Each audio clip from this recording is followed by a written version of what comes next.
கரூரில் தமிழ் தேசிய ஃபாரூக் பிளாக் கட்சி அலுவலகத்தை எங்களுடைய மாவட்ட பொதுச் செயலாளர் மரியாதைக்குரிய காமேஸ்வரன் அவர்களுடைய ஏற்பாட்டின் பேரில் இன்று மக்களுடைய சேவைக்கு தமிழ் தேசிய ஃபாரூக் பிளாக்கானது தொடர்ந்து நாங்கள் செயலாற்றி வருகின்றோம்.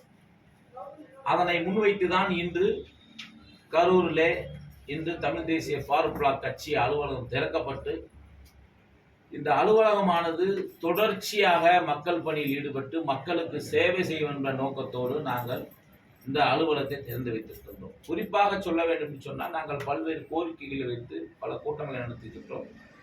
அதனை முன்னிறுத்தி இனி வருகின்ற சட்டமன்ற தேர்தல் 2026ஆம் ஆண்டு சட்டமன்ற தேர்தலில் தமிழ் தேசிய ஃபாரூக் பிளாக்கானது அனைத்து இந்திய அண்ணா திராவிட முன்னேற்ற கழகத்தினுடைய கூட்டணியில் அதன் தலைமையிலான இந்திய கூட்டணியில் நாங்கள் அங்கம் வைத்திருக்கின்றோம்.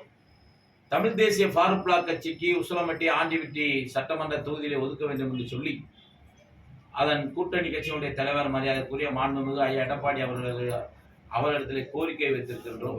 அவர்களும் அதை பரிசீலனை செய்து எங்களுக்கு ஒதுக்குவதாக சொல்லிக்கிறார்கள்.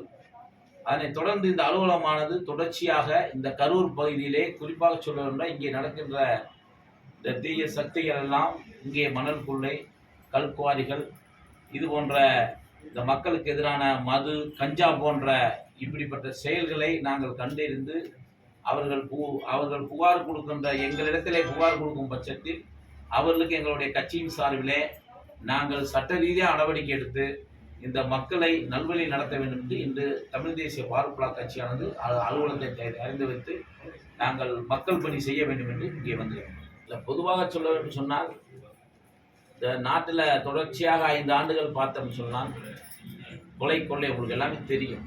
கொலை கொள்ளை, கஞ்சா, கடத்தல் போன்ற நிலைகளை தவிர்க்க வேண்டும் என்று சொன்னால் அதிமுக தலைமையிலான கூட்டணி வெற்றி பெறும் என்று மக்கள் நினைத்திருக்கிறார்கள்.